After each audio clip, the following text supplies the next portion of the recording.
friends, welcome back to my channel. My name is Taylor and today we are going to talk about the favorite top of the top creme de la creme books that I read in 2021. So it is now obviously 2022. Welcome to the new year. Hope it's going well for you. And I wanted to sit down and talk about my favorite books. So with that in mind, I actually feel like it would probably be a little more beneficial to talk about my favorite authors of 2021 because I had a few that just knocked it out of the park and I read a lot of things by them and I loved them. So I really only have 6 books here to talk about because a lot of the books that I did also read this year were fine. I feel like you could kind of see that if you saw any of my quarterly wrap-ups of what I had read. Stuff was good, but there wasn't very much this year that I was like so excited about. So with that in mind, let's talk about my first favorite author, 2 things that I read this year that I'm so obsessed with. The House in the Cerulean Sea and Under the Whispering Door by TJ Cloon. Now, if you have not read either of these yet, please do yourself a favor. They're magical books. I love them so desperately. All of the characters in here are so unique and so memorable, and the covers are beautiful, and the stories stay with you and are so sweet. It just makes my heart happy. So yeah, Under the Cerulean Sea, I'm combining the two. The House in the Cerulean Sea has probably got to squeak out as my favorite, just the tiniest little bit more, because this is about a man named Linus Baker, who's a caseworker for magical children. And if that concept right there doesn't just spark a little bit of heart warmth for you, I don't know what to tell you. But he essentially gets commissioned by his management to go to this house in the Cerulean Sea that's basically known for very troubled children. And he goes and meets the most adorable cast of characters and the most adorable man, and just, it's so heartwarming and so wonderful. I love this book. It's definitely going down in one of my favorite books of all time. It's perfection.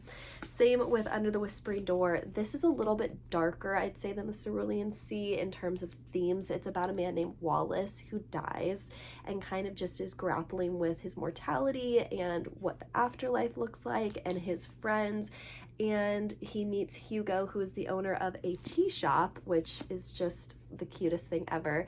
And yeah, there were some moments in this that were really dark, I'm not gonna lie, so fair warning for that. But this was just as equally magical and beautiful and just stays with you as a story. Like, it's one of those stories that just imprints itself on your heart and on your skin and in your brain. Everything he writes in this vein, I will be reading without question. So, obsessed. Okay, next, in the vein of heartwarming and touching stories, this is The Boy, the Mole, the Fox, and the Horse by Charlie Mackesy. Mackesy? I don't know. But this is a very, like, I think of this as like Winnie the Pooh for 2020 vibes. It's a very cute illustrated children's story with the most gorgeous illustrations, like watercolor vibes ever. And it just has these little nuggets that just make me happy. And again, it has very like Winnie the Pooh looking kind of illustrations. And yeah, it's just one of those things to reread when you're feeling a little bit sad or like you need a little pick-me-up, or just a reminder that the world's not as horrible of a place. Like, for example, when have you been at your strongest, said the boy, when I have dared to show my weakness. Asking for help isn't giving up, said the horse. It's refusing to give up. Just beautiful, magical, wonderful. I need to reread it, honestly, because it makes my heart happy. And sometimes you just need to be reminded that things aren't as bad as they seem. All right, next. Okay, so I went on a journey this summer with Lee Bardugo. We went on a wild time. I watched the Grisha show on Netflix when it came out along with the rest of the world, and immediately got sucked in and immediately wanted to read all of her books. So I did. And I talked about it in my quarterly wrap-up. I really liked the Grishaverse stories. They're really unique and something atmospheric, and just was a fantasy world that I got sucked into that I haven't gotten sucked into in a while. But then I read these two, and I got the hype. I get why people sing the praises of these books from the mountaintops. These books are fantastic. They're so adventurous. They keep you on the edge of your seat. The cast of characters is so unique and wonderful and magical, and I think I cried.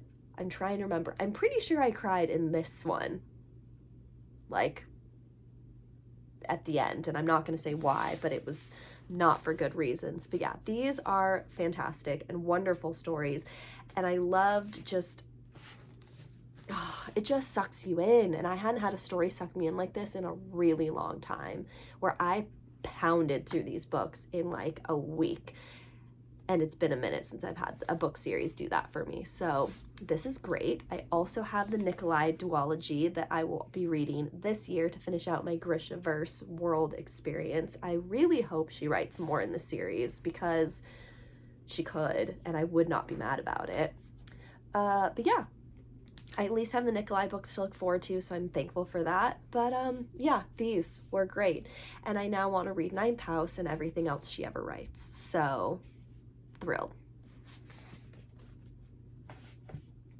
Okay, and the last one, if you guys couldn't tell, I just loved a good fluffy read this year. 2021 was a weird time to be alive, as has the last 2 years has been, but I love books that just make me feel happy and make me feel like the world isn't going up in a dumpster fire.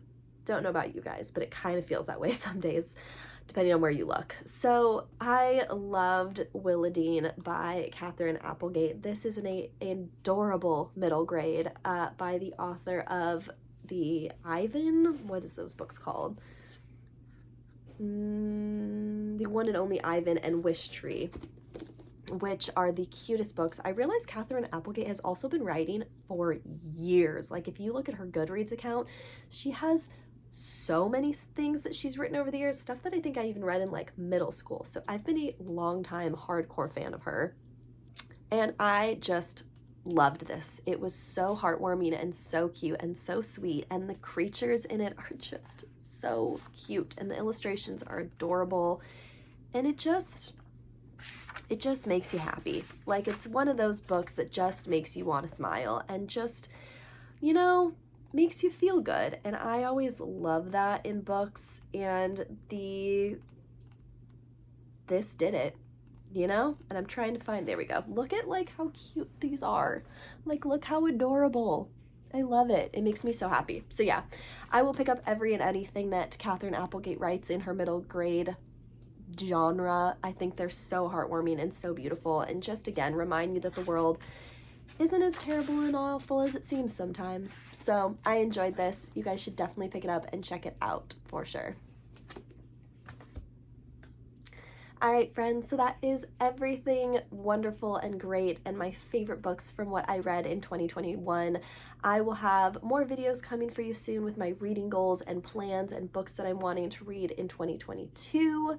Can't believe it's 2022. Oh my gosh, crazy. But I hope you guys enjoyed this video. Like I said, give it a thumbs up if you did, subscribe to see more of my face, and I'll see you guys in the next one. Bye.